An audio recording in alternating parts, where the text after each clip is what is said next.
I feel like you're a dream maker. Like when I speak to you, you help dreams come true. Like how do you distinguish between a forgotten dream that maybe should be forgotten and being able to transition into something new? Like how do people find that? One of the things that works for the type of person who is a funder like me is I'm a real feeler. I will know something is right because I get the goosebumps. This is something you want to support.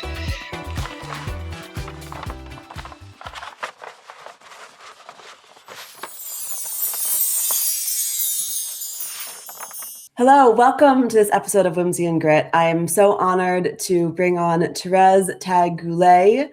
This is actually a very special episode because it's the first episode where I am speaking to somebody I've actually never met in person before, but I think she has a lot to say about creative's process through the promotion and more, a lot more. So I'm so happy to invite you on. Welcome to the show. Oh, thank you, Megan. I'm so delighted to be here. So great to have you on. I wanted to start with a quote because I've seen this, you've quoted this, and I think it speaks to this show quite a lot as well. My people will sleep for 100 years, but when they awake, it will be the artists who give them their spirit back. Yeah. Tell us about this quote and what it means for you.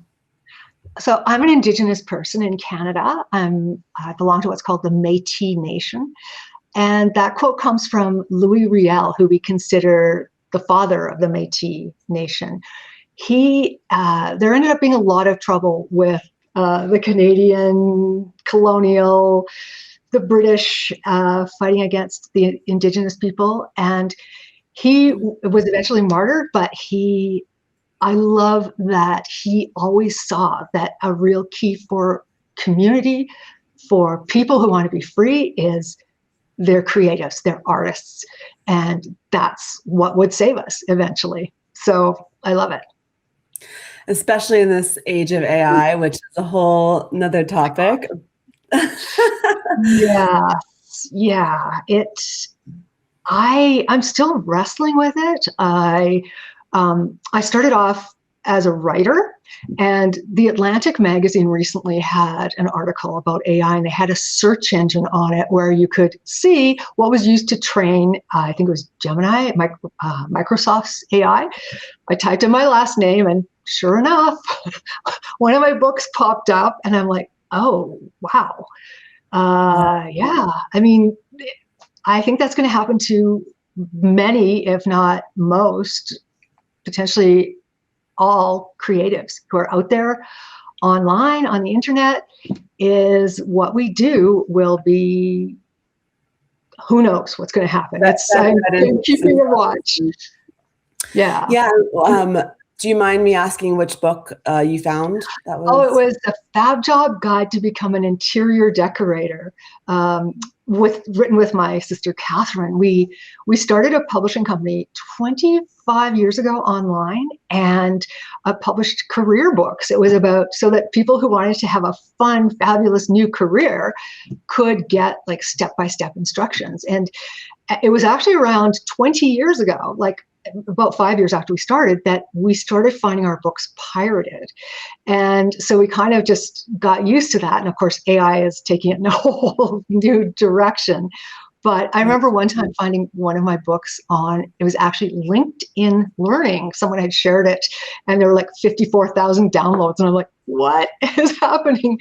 So I've been, for quite a few years already, struggling with what happens when your work is taken and used by others. And so I have such huge sympathy now for photographers and for visual artists and musicians. And I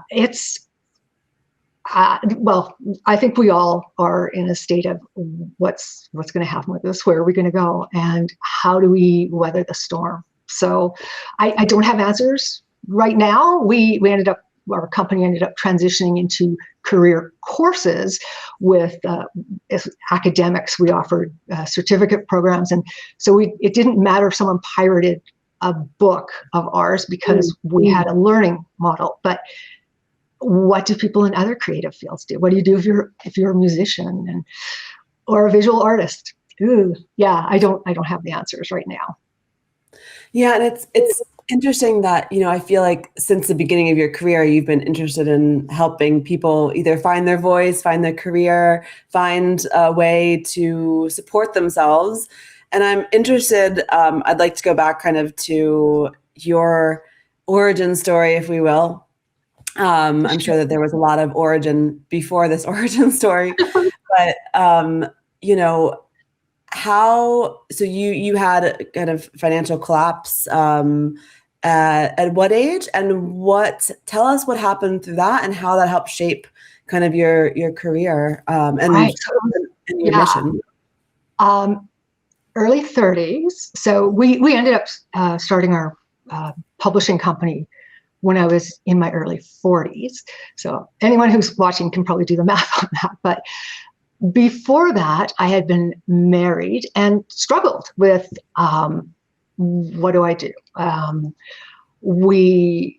was working 9-to-5 type jobs. I didn't want to be doing that. We ended up starting a seminar company, my spouse and I, and we ended up going to probably about 24 different cities, and it was a blast. And but it was not sustainable indefinitely, because here's a great example. I remember going to one city at Toronto, Canada. We had a series of seminars coming up. We got this incredible full-page feature on the front of the lifestyle section of the Toronto Star newspaper, which had at the time like 750,000 subscribers. And so all of our seminars were sold out for the month, and it was amazing. Continued traveling to other cities, but I remember the person I was working with saying, "Okay, if we can keep that up every month," and it's like, no, you can't. When you're dependent on a newspaper writing a feature story about you, they're not going to do that every month. So yeah, so it didn't last forever, and I had the experience of like all the humiliation one can think of. I, digging through the couch cushions for every coin, trying to pay, with coins for my groceries, and hearing this isn't a bank. Oh, it was just, there were, I did end up, I was really grateful. I was able to, I'm not too proud to go to a food bank, and I was grateful. And one of the things I think that has helped me throughout my life has been people being generous to me. And it just naturally, it felt right. Like once things had turned around for me, once I'd started another business with my sister that was sustainable, and was able to do other things like invest in stocks and tech stocks and crypto in the early days. Was able to do around financially. It felt right to help other people who were in the shoes that I had been in. So what did that look like? How did you,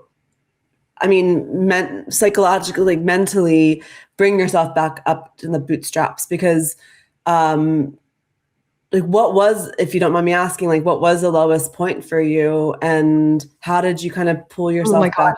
Yeah, the lowest point was, I remember I ended up, when my marriage ended, I was $500,000 in debt. So where we were living had a line of credit on the home, maxed out credit cards. We had, my parents had helped me to be able to get a townhouse. Before that, we'd lived in an apartment. And probably one of the most humiliating things was, I remember having a neighbor come to the door and say, yeah, I've been contacted by some of your creditors. They're trying to find you. And I was like, it was humiliating. And like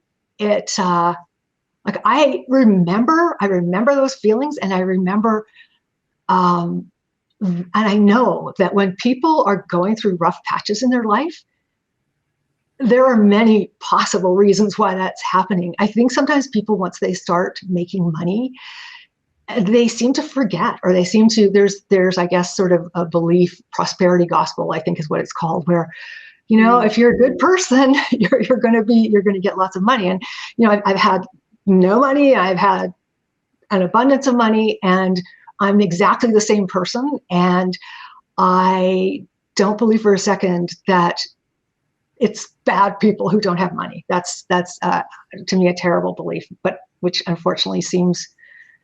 I think there's also the belief in the just world theory that that life is fair, and so people, I think, to cover their own fear will sometimes think, well, okay, fortunately that won't happen to me because I'm a good person.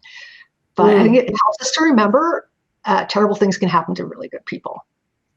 But how did you what do you think is the difference between you, who has kept stayed the same throughout, and other people who, once they get money, what has kept you grounded all these years?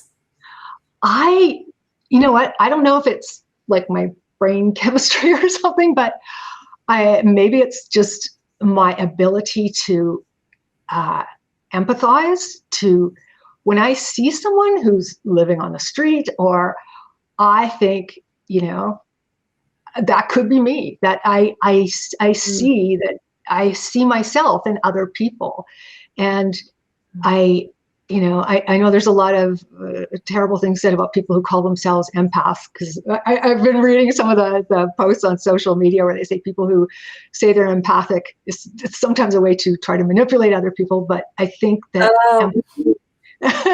yeah, I think I've seen that. It's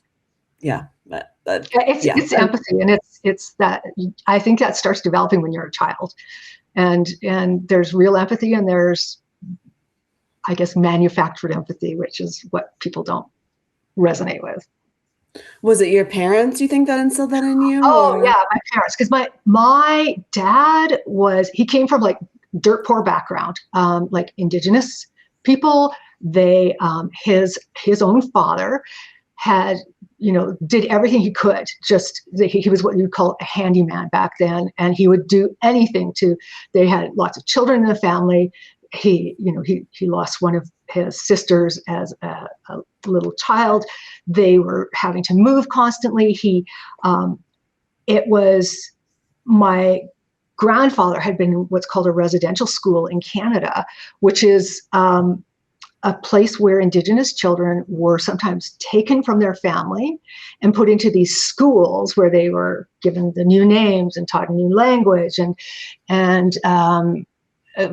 where they tried to make them conform to, the Canadian standards, I guess. And it was actually quite traumatic for a lot of, I can't even get into how awful the residential school system was in Canada. But just to say that my dad had come from that, he would never have achieved success in his life. I shouldn't say that, because maybe that's diminishing what he could have done. I can't know what he would have done, but I will say that I know that a huge part of his being able to even attend university or college in the United States, as they call it, is that a woman who was the mother of a friend of his paid for him to go to university. He eventually became a lawyer, turned his life around, met my mom. My mom had come from a more well-off family, and my parents, right from childhood, were okay, we're donating these toys to other kids, and we're doing this, and they were always givers right from the start, and they still are. And they're out there, they're in their 90s now, but when they could, they were out there protesting for people, and they're like really good humans who have always supported others. And that is, if it might be genetic, it might be just what I learned from them, watching them, but I think that's a big part of why I have empathy. And yeah. I mean, I love what you said about the, without that, or, I love that you said you didn't know what he could have done without her, because that's Right. definitely true. And also, I have the exact same philosophy, because I've had so many people, my mom was a single working mom, who you know, we had many stepfathers that kind of came and went, but then when I moved to California in college, it was like I didn't know anybody, and without, Wow. I call them my parents of the West Coast. Like they didn't have any children, and they gave me a car, they gave me a laptop, and it's like, and he always said to me, if don't pay me back. What I want you to do is pay it forward, and it's I feel like I'm finally at the point now in my life where I am doing that as well. And it's just, Yeah. I think that there's nothing more beautiful than not expecting someone to pay you back, but expecting them to pay it forward to the next generation. It's like, that's the greatest gift, right? Like, Completely agree. And I think actually there are people who will give with the expectation of being thanked in a certain way or getting something back. And they generally tend to be disappointed when they do that. The idea of paying it forward instead, you can let that go, and whatever happens to that money once it's out of your hands, it's out there in the world, hopefully doing good. And whatever that person does with it, hopefully they'll pay it forward. If they don't, well, you'll continue still doing good things in your life. And it actually, as we're talking, it reminded me of, I think sometimes people don't realize that it actually does something when we give to make us feel even better than when we receive. I was doing some research on this, and when we give, a lot of the pleasure centers in our brain activate in the same way as happens with people who are addicts. So you can get serotonin, you can get dopamine, you also get oxytocin flooding through your system. And that's why when someone tries to do something nice for me, for example, I will accept, because I know it's going to help them to feel good. And I know for a fact that when I give, I do feel good. I get that warm feeling like, oh, what a good human I am. So especially, when you sometimes wonder, or as I do, am I a good human? Yeah, it helps to do that. Of course. I mean, we've just met, but I feel that you are a good human already. Whatever my opinion means. And this is, something we'll have in the beginning. We'll have introed you in this beautiful way. But tell us about the journey you've come on from what was the first project that you gave to, and all the way through now, as people know you as the Sugar Mama, and through to the TV series, which we'll talk about. But what was the very first thing that you creative project that you found, and how did it touch you, and why? It started first with I gave to people that I knew who were doing things, so family members, they're recording music or writing a book, or and I'd help people I knew initially. What made me branch out beyond that was I'd actually moved to a new location. I had moved from where I live, which is in Calgary, Canada. It's close to the Rocky Mountains, to what's called the Sunshine Coast of British Columbia.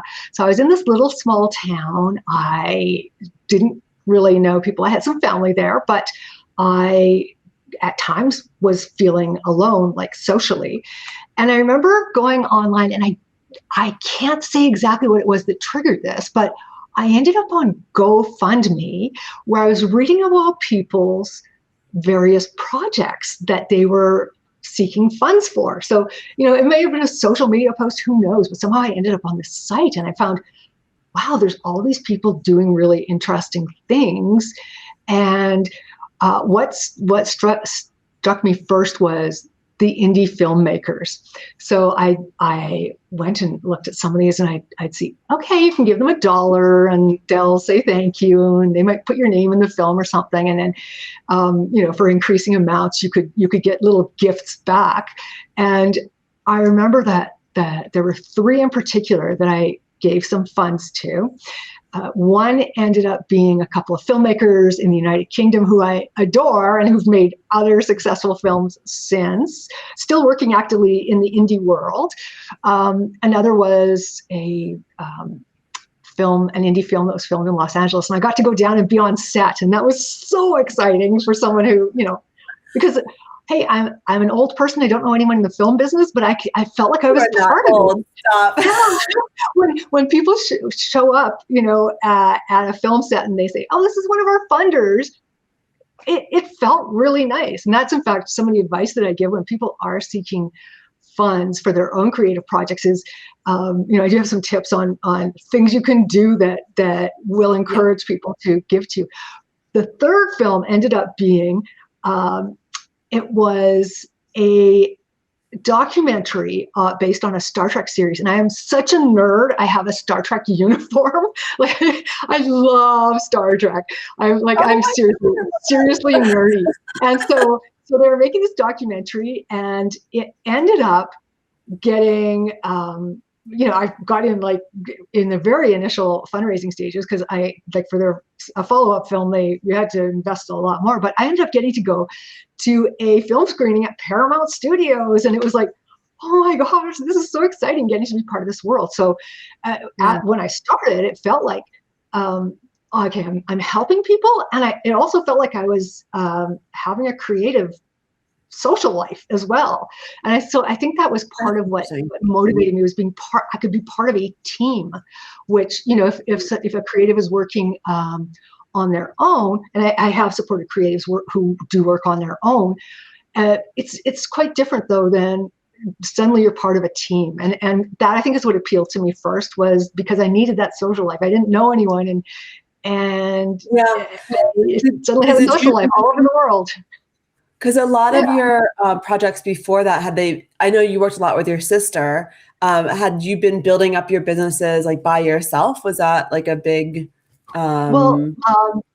We have a couple of businesses that we worked on together. I actually have two sisters, and so I'm working with a different sister now. But in the publishing realm and in the college realm, that was with my other sister. But I also had my own businesses as well. So I think I've always had sort of the entrepreneurial, I've not been able to do the traditional 9-to-5 world. It's just not me. And I do think my brain is a little different than many people. And that is one of the reasons when I give advice to creatives, I say, this is the kind of thing that can work to get support from people like me, but here's what you might want to try with people who are more traditional, or more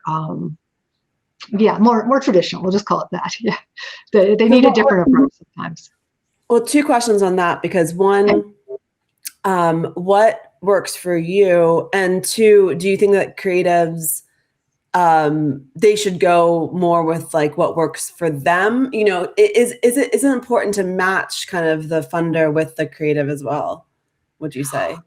So I think, and there's an expression I've used before about go where you're loved. And I think that when you're seeking funding in your early stages, you please potential funders. And so let's say, for example, you are a clog dancer, and you're a very successful clog dancer, but you could also do ballet. Chances are people will be more likely to support your ballet work, even though clog dancing is your passion. And so you might have to first do the ballet thing to get support for your shows. And then once you've built up an audience and revenue, then you can start doing your professional clog dancing.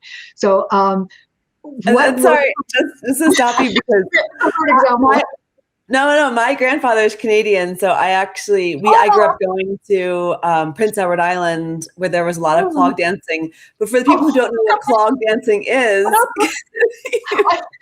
do you know what? I think it's just that you wear these wooden clogs like you see that they have in Holland, and you dance. It's sort of like an ethnic dance, similar to European ethnic dance, similar to maybe in its own way unique, like Irish dancing or Scottish dancing. And it's unfortunately, though, not quite as commercial as some other forms of dance. Yeah. Sorry, I just had to point that out. But yeah, awesome.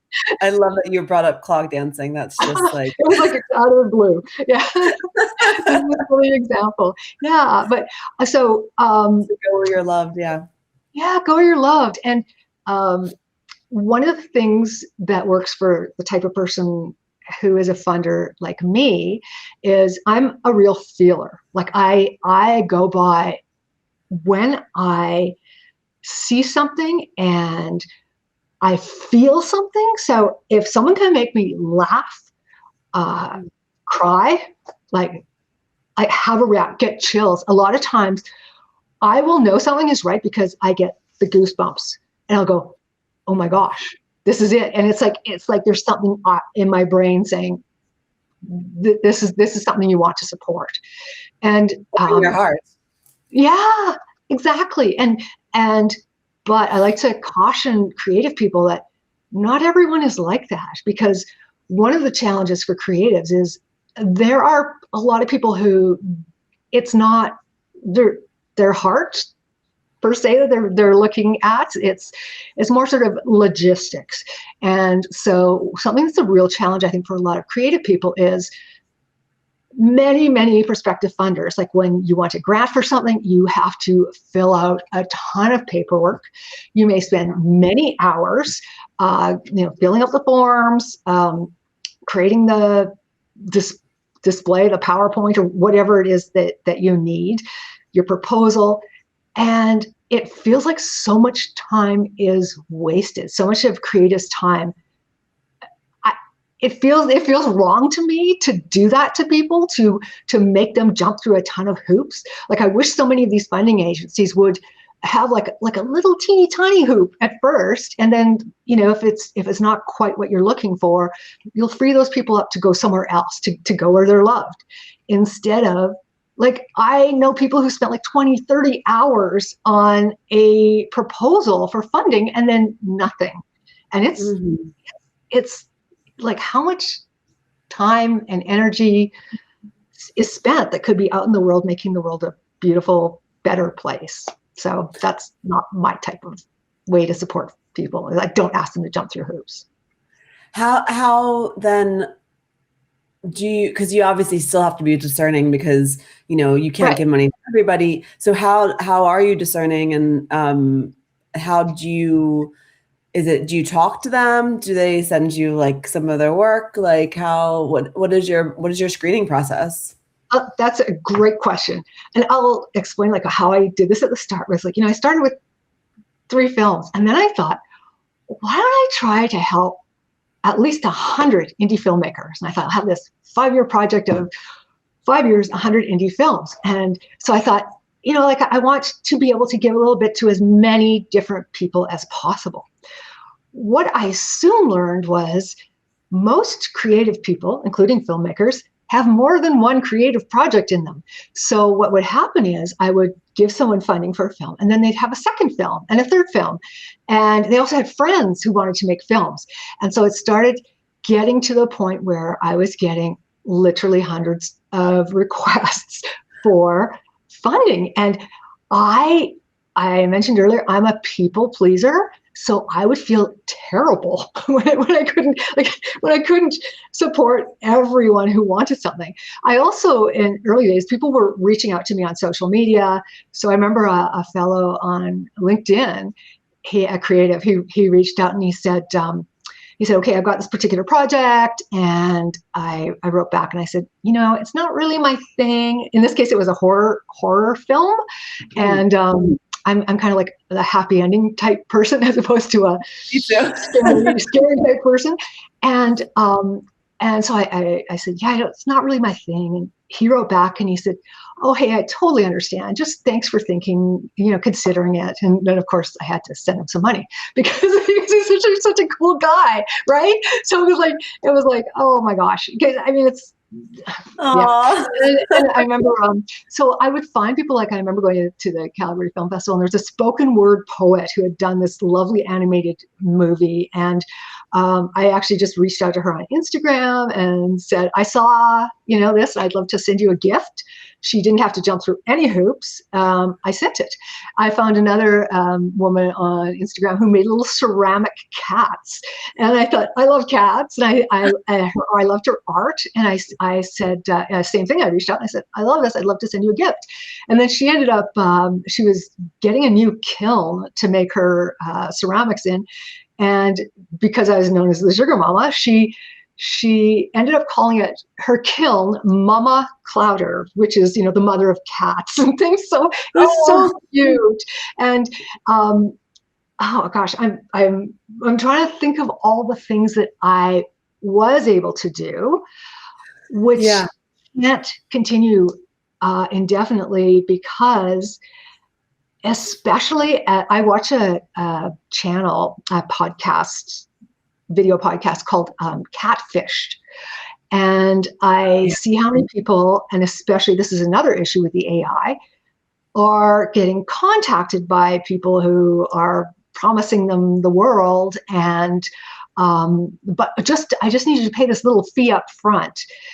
I suspect when the series comes out, there would be a real danger of people pretending to be me and, the sugar mom for creatives, just contacting en masse people, and so I can't do that anymore. Another example just popped in my head for one reason was comic book artists that I supported, a trio in Toronto. There was a woman who had gone to Harvard and had this amazing YouTube channel where she talked about, actually it was discrimination she faced. It was just cool and unique and interesting. And I love not only when I feel, but when I'm surprised. And so I used to reach out to all sorts of different creatives. Like there ended up being hundreds of people that I reached out to, and I paid for everything from dancing to writing to just anything that resonated with me. And as I said, I started getting like, there's too much coming at me now, because I'm happy to support various projects, but I can't support these people. I can't support hundreds of people for their lives for 10 years or whatever, and all their friends and all the people that will come once the show comes out. So I want to make sure that there isn't any risk to people. I don't want anyone reaching out to strangers saying they're me. So at some point, we're going to have to get that message out there that if you want support from the Sugar Mama, apply to be on the show. We're hoping to film series not just in Canada, but in a United States one. My inspiration is RuPaul, who has these different series all over the world. RuPaul is on some of them, and on others they have different judges. But my goal would be to have sort of an international place that people who are creative and are doing incredible things could get a chance to be on the series and receive a large gift, or multiple people could receive gifts this way. So that's the plan for now. Yeah. I don't know how helpful that is. It kind of went off all over the place with that, but yeah. No. It really reminds me of the patron of the arts. It's back from like Greek time, right? I mean, it's such a historical role to play, and and I think that with like governments kind of played that a lot in France especially. We have incredible amount of money that comes from the government to give to artists. I mean, it's the only country in the world where if you're a performing artist, for example, if you work, I think it's 549 hours a year, something like that, as an artist, the government will then pay you unemployment for the rest of the time that you're not working, because they know that like it takes time to create art. So that's kind of like their idea. But I'm definitely not a libertarian, but I like the idea more of like the money coming from like the private section, because I think, the government, I don't like too much control of government. That's all. Right. Yeah. No, I used to be a libertarian myself. The same thing, because I thought, I'm generous. Other people are going to be generous too. So yeah. Yeah. I mean, I don't consider myself a libertarian, just with that, like that aspect of it, I think. I'm not now either. Yeah. I think it got co-opted in the US, that title. I don't think it used to mean. But I want to go to the show in a second, but before I go to that, what have Have you had any like bad experience? Because I think people can learn from bad experiences Sure. of pitches or things gone wrong where people didn't graciously, take no for an answer or yeah. Yeah. I have. I remember there was one person who was seeking support, and I said, in that case, I was going to make a donation of $5,000. And as you know, I told him, I said, yes, I'm going to be donating $5,000. And his face, he said, I was really hoping for hundreds of thousands of dollars. And I'm like, okay. And I said, no, that's what the donation is. And he said, well, can you raise the rest of it for me? And I'm like, no. Wow. So there was kind of weird entitlement, okay, on occasion, rarely. That one really stood out in my brain as shocking because that's Did you know him at all? It was like a friend of a friend sort of thing. Okay. I had seen his work before, and but it was shocking. And I mean, just like the example I gave where this person was so gracious, even when I said no, the one through LinkedIn, it was like, people want to feel good about being involved with supporting other people, and feeling like, it's not enough, you're not good enough. I mean, that's one of my issues too, is, feelings that I live with, I don't feel like I'm good enough. And it kind of like pushed that button. He still got the money because, I wasn't going to the 5,000 instead of the hundreds of thousands, but I didn't feel good about it. And fortunately that is like, again, there are hundreds of people that hundreds of creative people that I have encountered, and the vast majority of them are wonderful. The one group of people that is least likely to say thank you is not actually creative people, in my experience.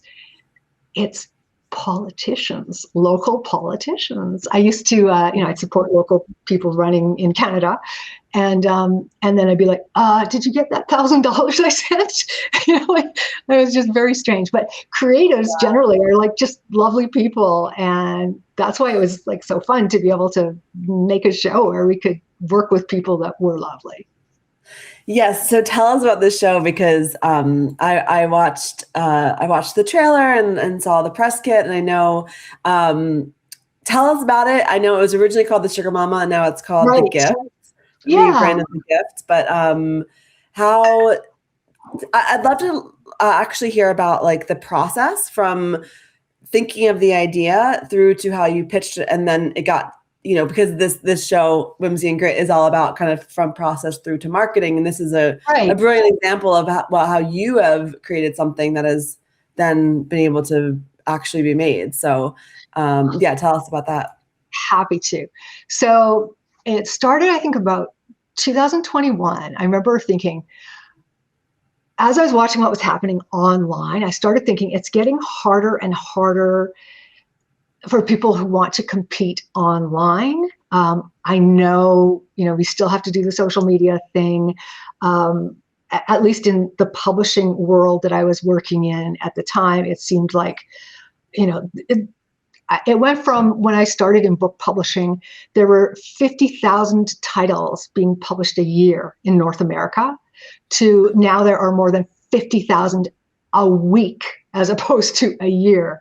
It's like just this overwhelming competition. And I remember thinking I wanted to help people. I wanted to be out there in the world saying, this is me, this is what I do, and to help creatives in the process. And how would I do that? And so the idea for a television series, it kind of bounced it around. And the first person I went to was my sister, Dr. Laura DeYoung.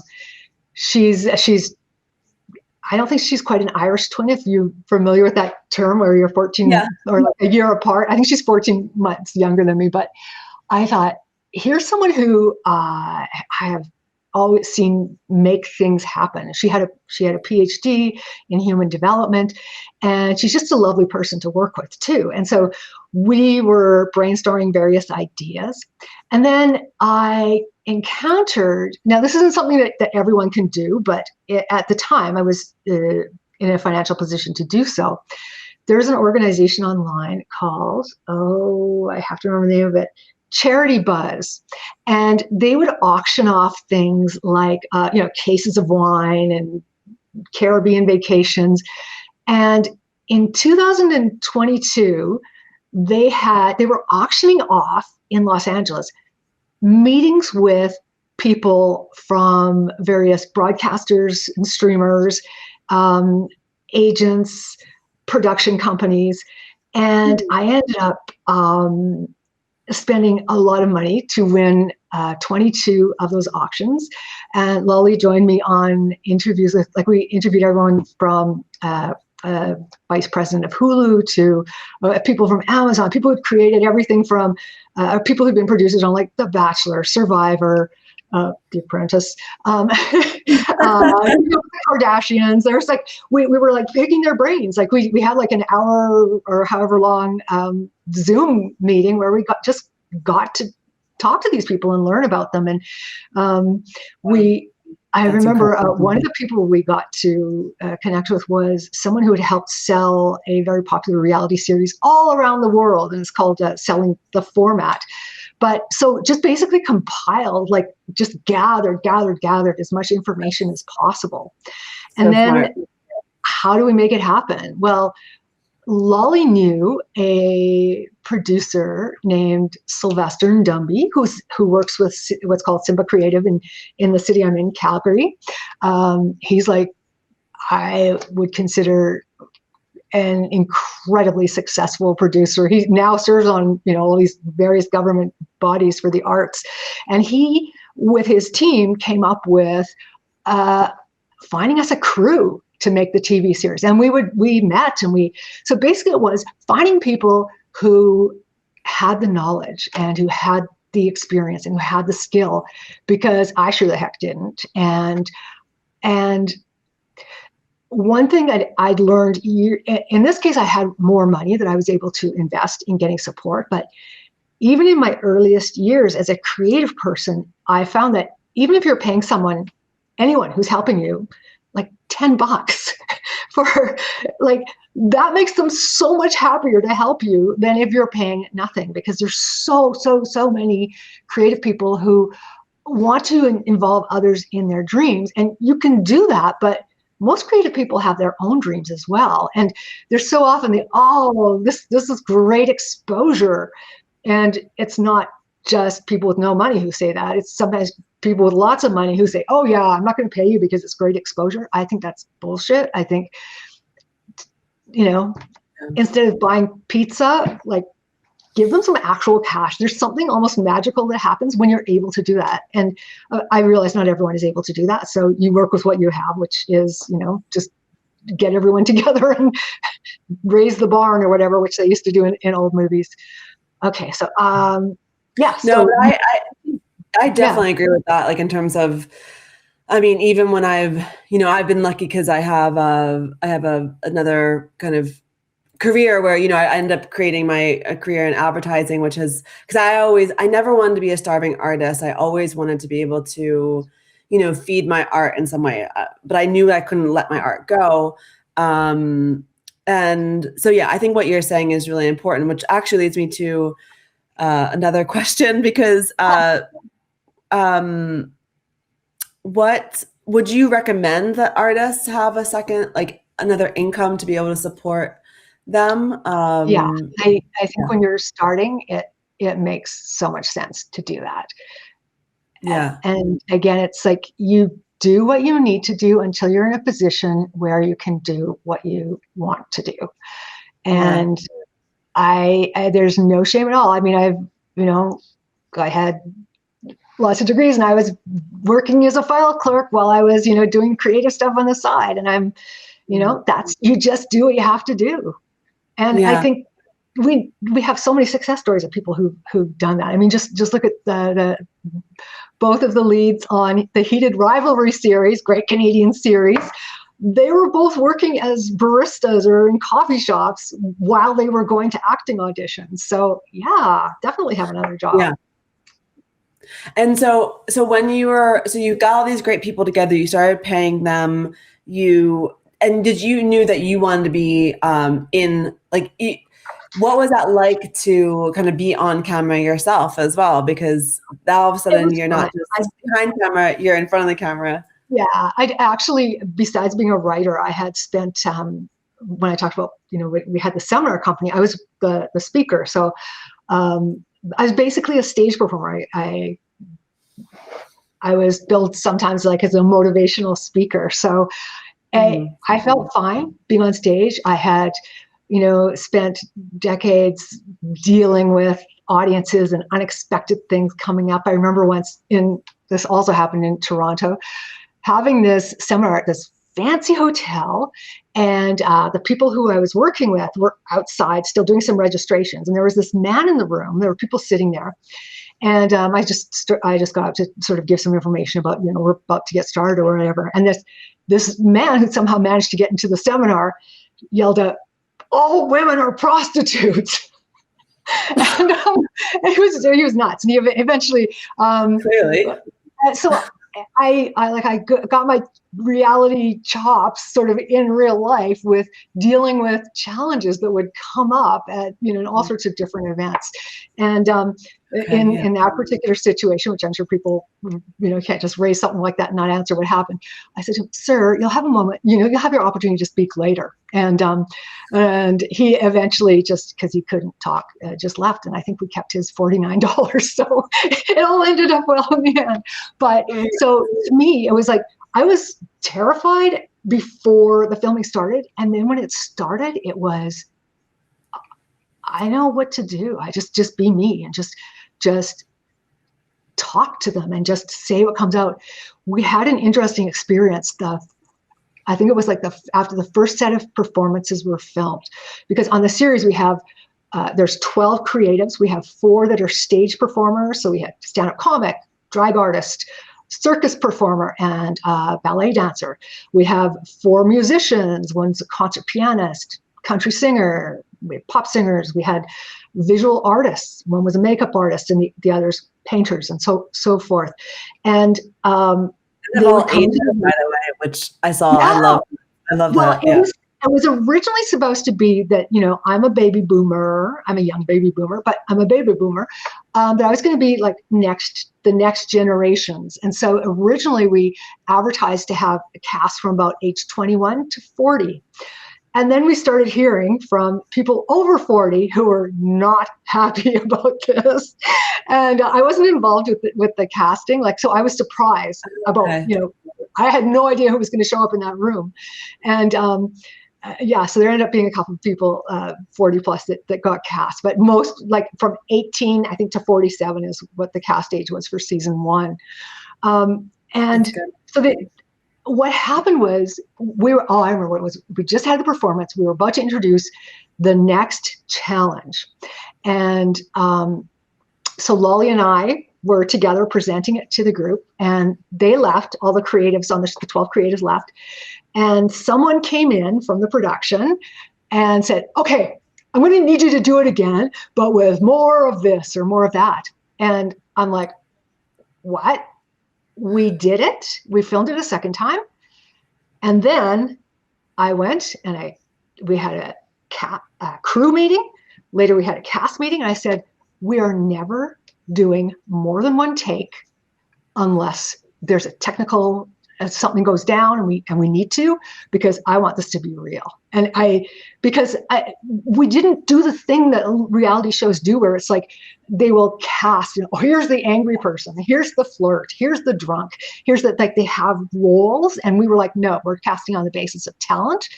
And people were saying, "Well, how is it going to be dramatic?"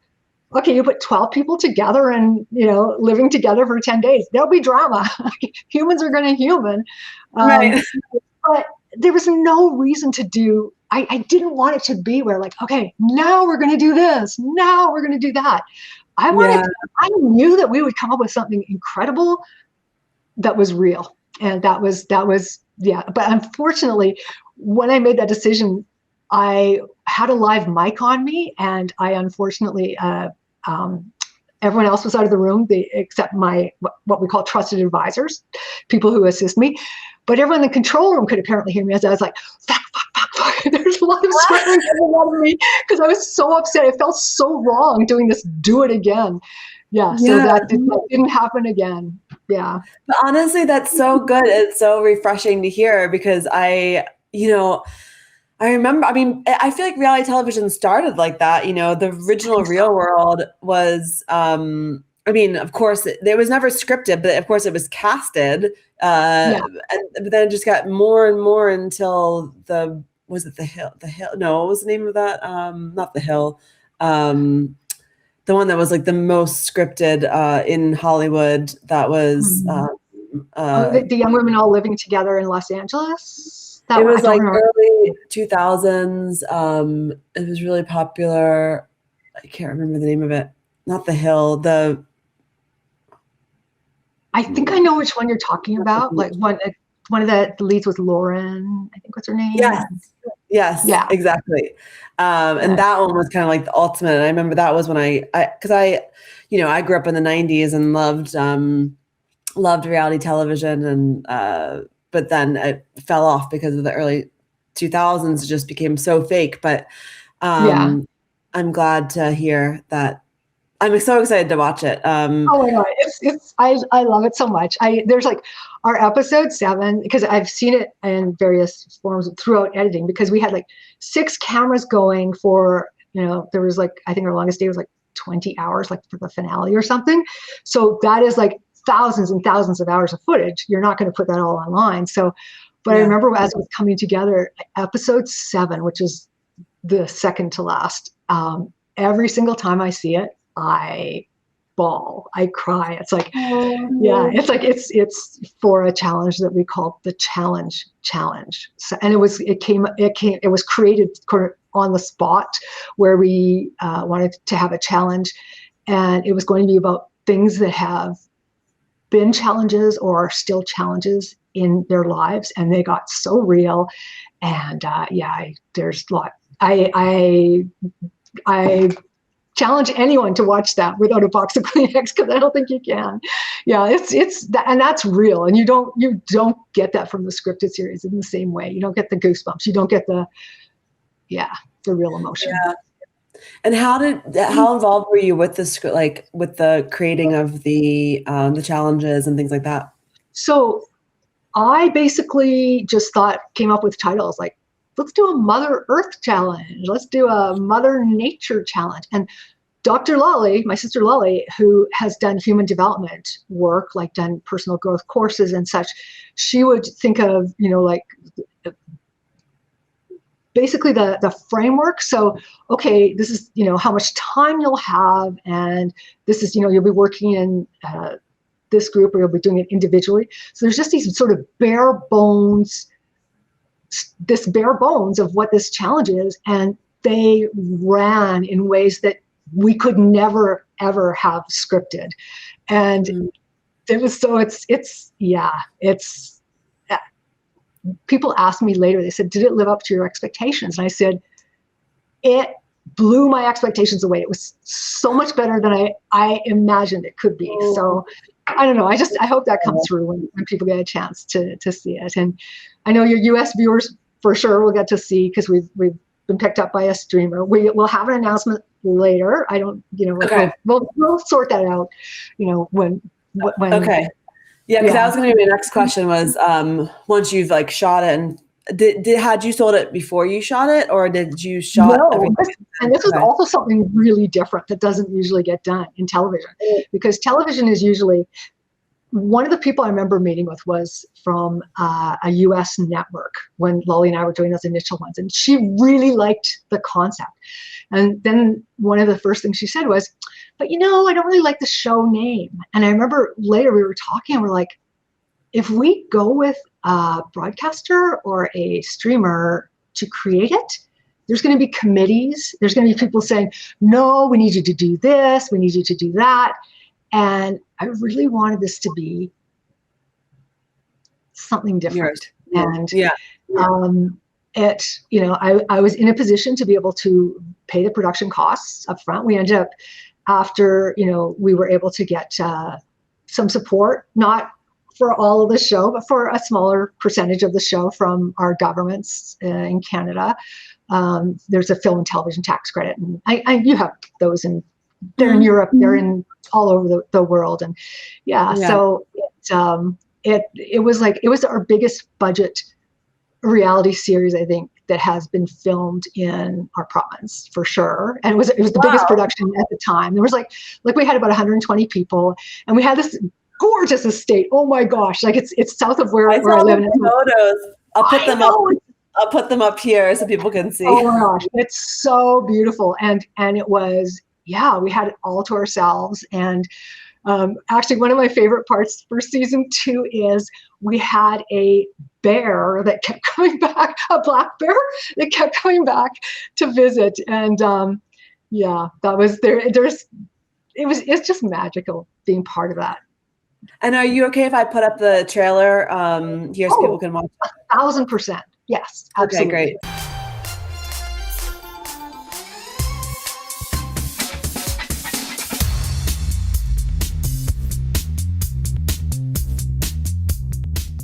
This season on The Sugar Mama.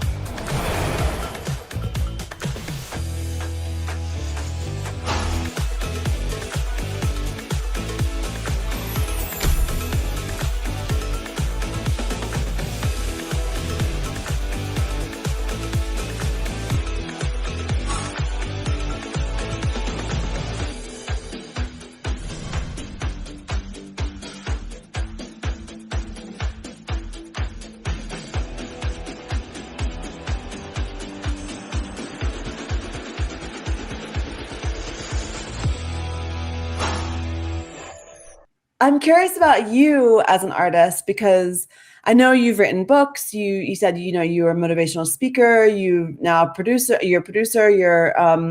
If you could choose, like for you, what would be, not even thinking about what you're good at or not, like what would be a dream of yours? Like, for example, for me, it would be to be like a rock and roll singer.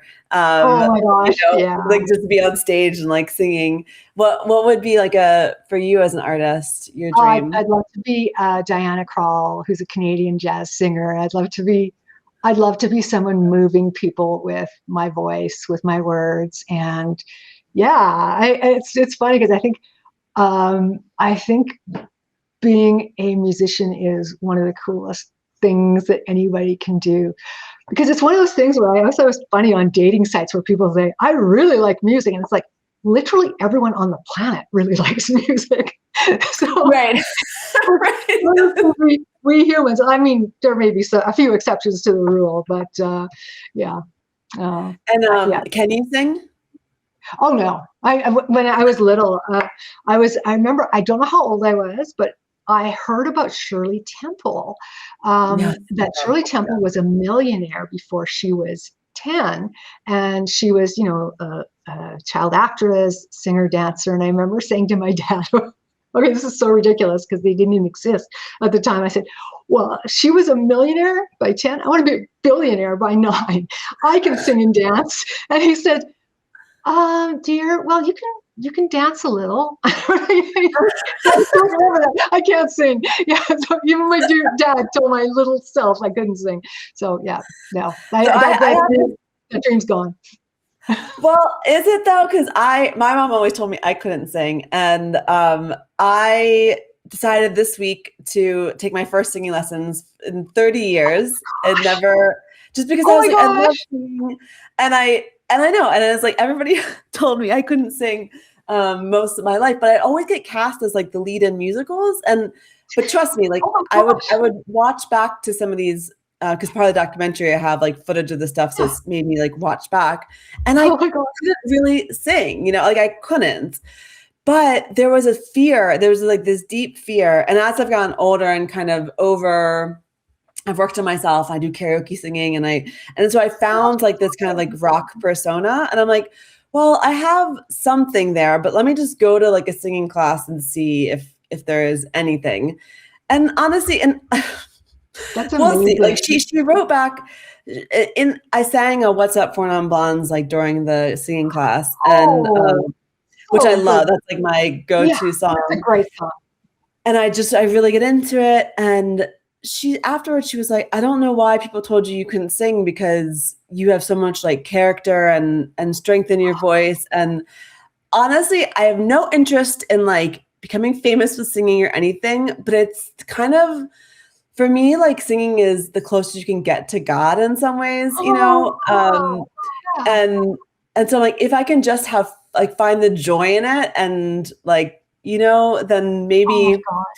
So anyway, I'm just saying for you, maybe if that is, maybe you do have a voice in there. Megan, you're an inspiration. I would love to take singing lessons too, and I do want to hear you sing one day, for sure. Yeah, we'll see if I get if I get that confidence, but I don't know. But I think that's also part of it, right? Is because I feel like you're a dream maker. Like, from when I speak to you, you help dreams come true. And I also saw in the books that you write, you know, it was a lot about career transitions.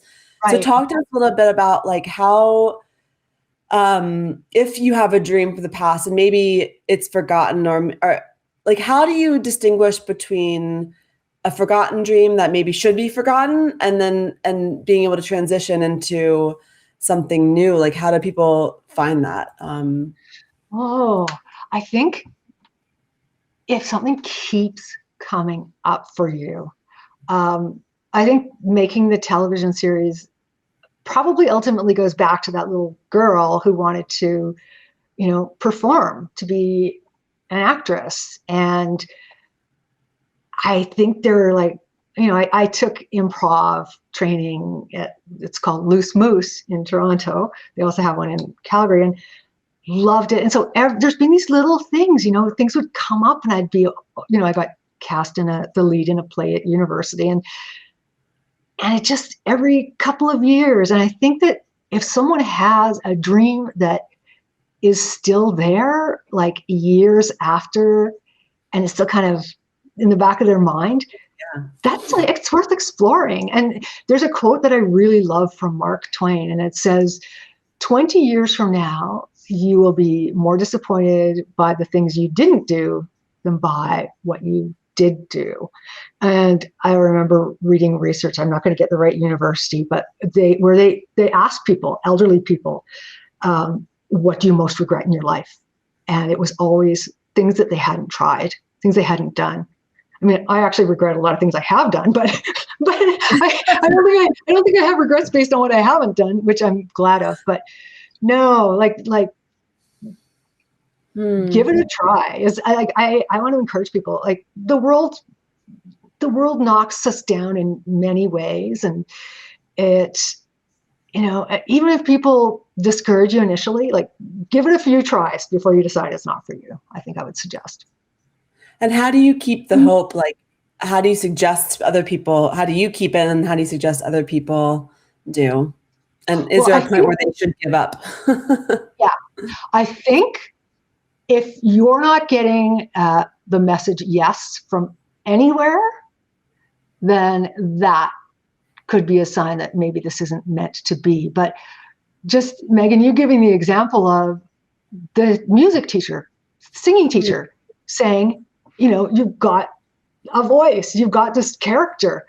So when it is something that I think is possible, there will be something or someone, there'll be signs that don't give it up quite yet.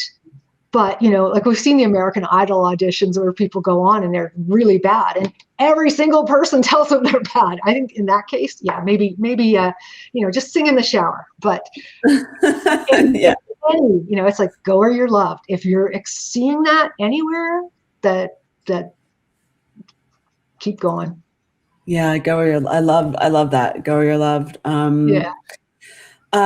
So part of, you know, this show is also about talking about how once you've created something, to market it, and you've touched on that briefly in the beginning about social media. How do you view social media? How do you use it? How would you recommend artists, you know, use it themselves. Yeah. I think it's, I almost want to say necessary evil, which is probably not the best way to put it. But for example, when the show comes out, we have this, we've got a campaign. We're going to have, twice a day posting on, the TikTok, Instagram, YouTube, Facebook, the reels, till the show is out there. So to me, it's like, it's something you have to do.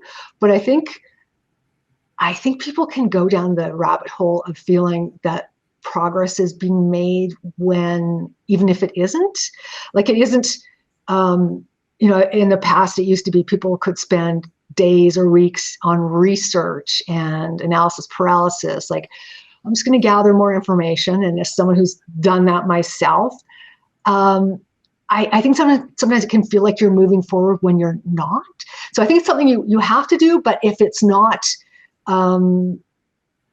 but if it's not getting you some of the love, if it's not getting you the feedback, don't waste too much time on it. Like, get out there, find other ways to do it. Like, whether it's in person with other groups of people or something else. It's hugely competitive online. Huge. I mean, like, billions of people literally are posting. So, I mean, you have found a niche or a niche again, something that really resonates, something that people want, something creative want to know how to be successful in their careers. Sometimes people will put something out there that I remember years ago when we had our seminar company. One of our courses that we taught was about how to make a living as a speaker or a seminar presenter. And this one woman came up to me after one class and she said, I have this really great idea for a seminar and I keep advertising it, and people seem interested, but no one ever comes to it. And I said, okay, well, let's dig into that, find out what it is. And she said, okay, it's such great advice. So many people need this. Okay. It's about how to overcome procrastination.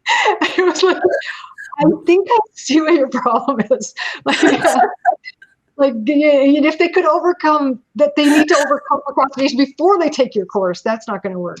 So I don't know. Sometimes you have to just pivot. And one of the best pieces of advice I think I have for people is,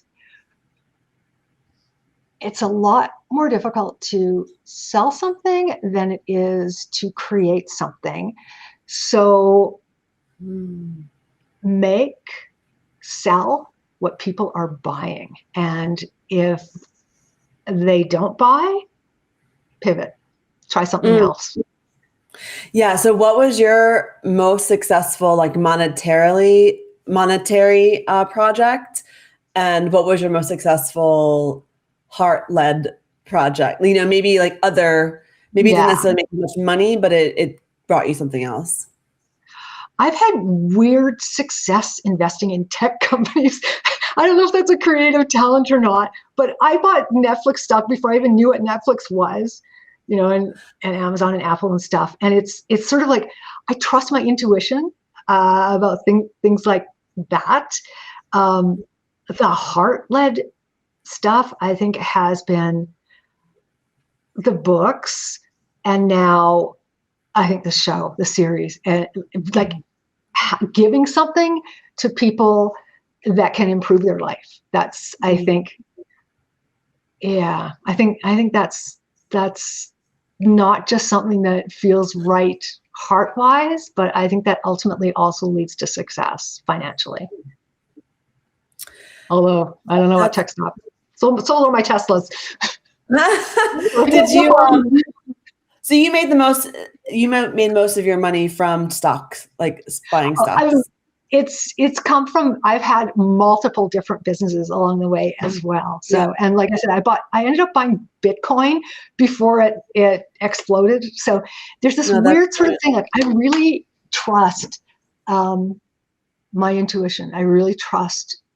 I'll sometimes get like these, it feels like something crosses my path, like something I'm reading or something. And it's like an intuitive thing.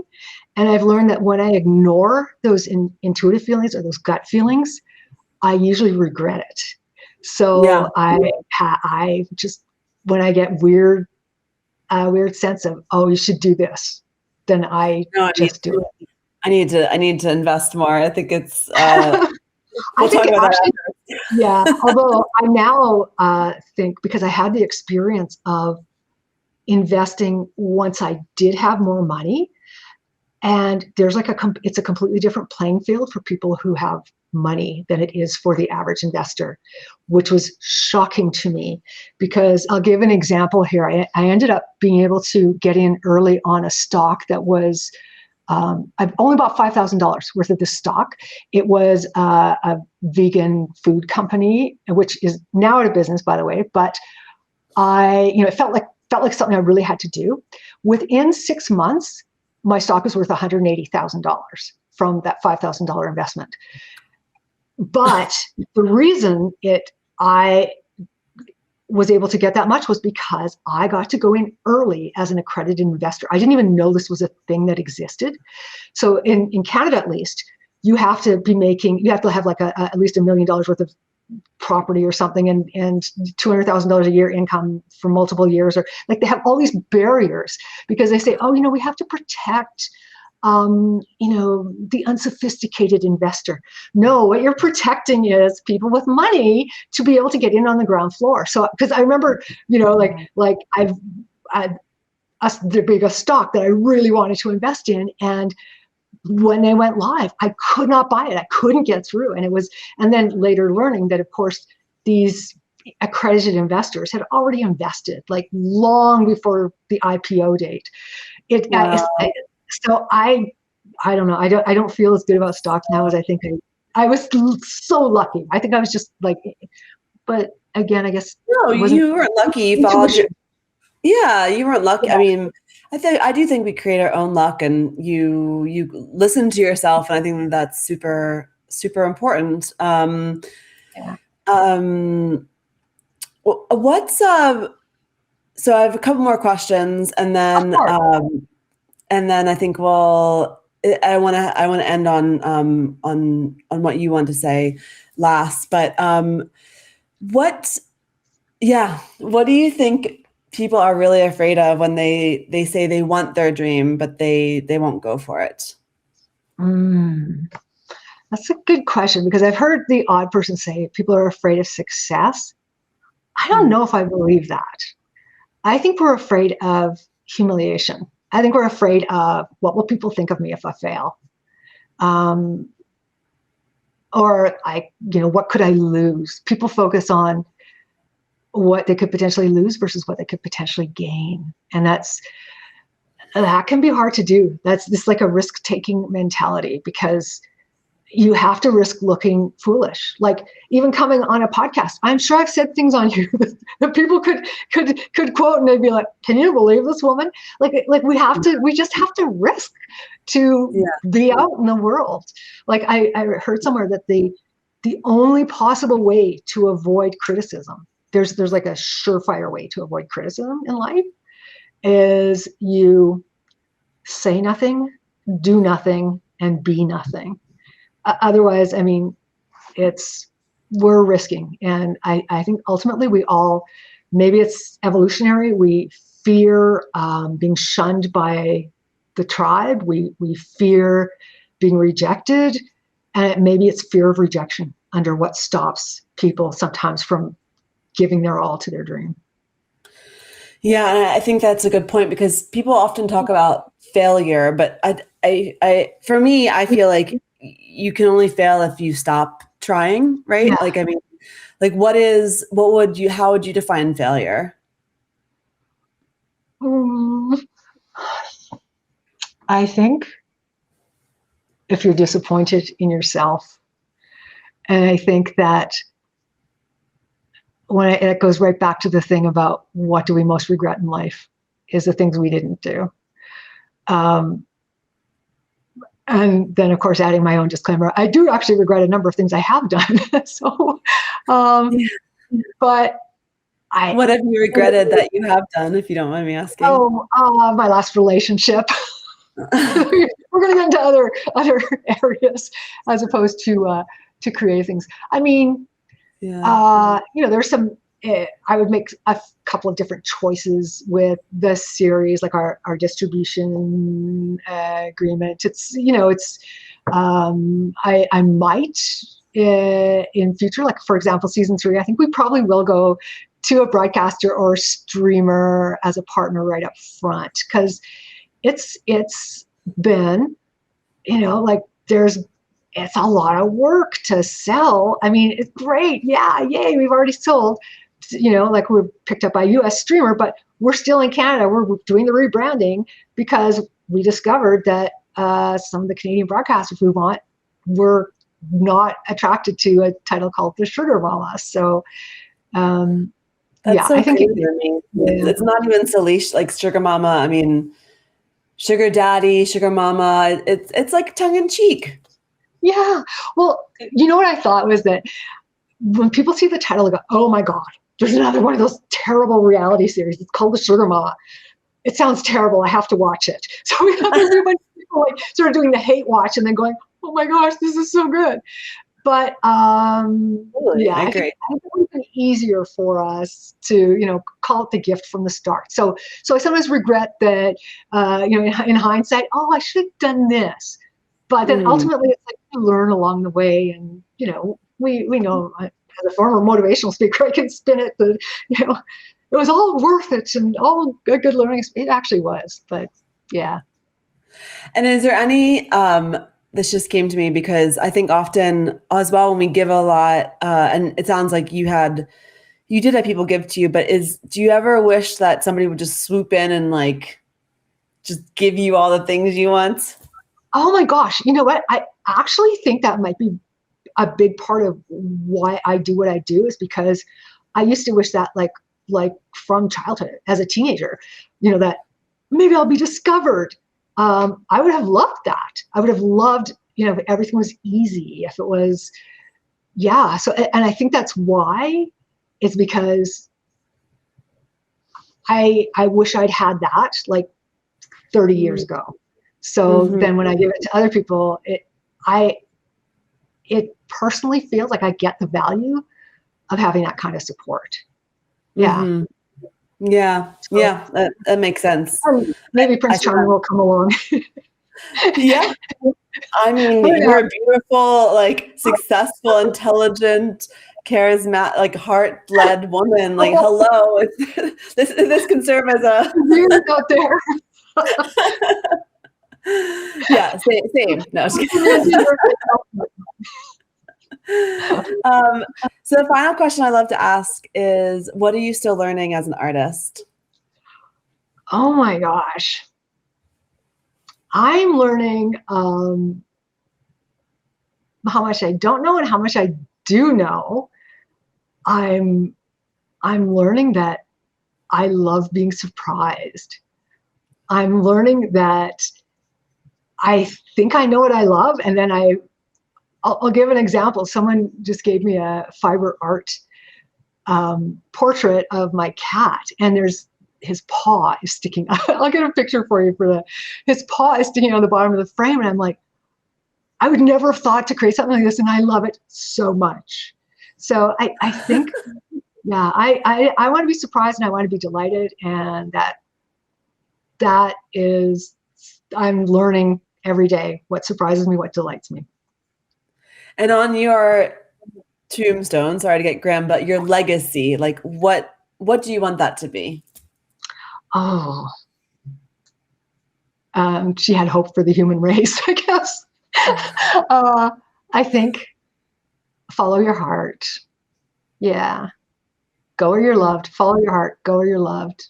Give love to the world. Yeah. And she did it, I guess. I love that. Is there anything last thing you want to say, how people can follow you? Any last words of wisdom? Or they can, anyone who's ever interested in auditioning for a future season of The Gift, they could go to the website, which is thegifttv.com. It currently has the Sugar Mama branding, but we'll have The Gift branding soon, and with places where people can apply to be on the show. And potentially, we have $100,000 gift that's advertised, and there's others that occur throughout the series. Oh, that's so cool. I love that you're doing this. It's such a gift to the world and to artists.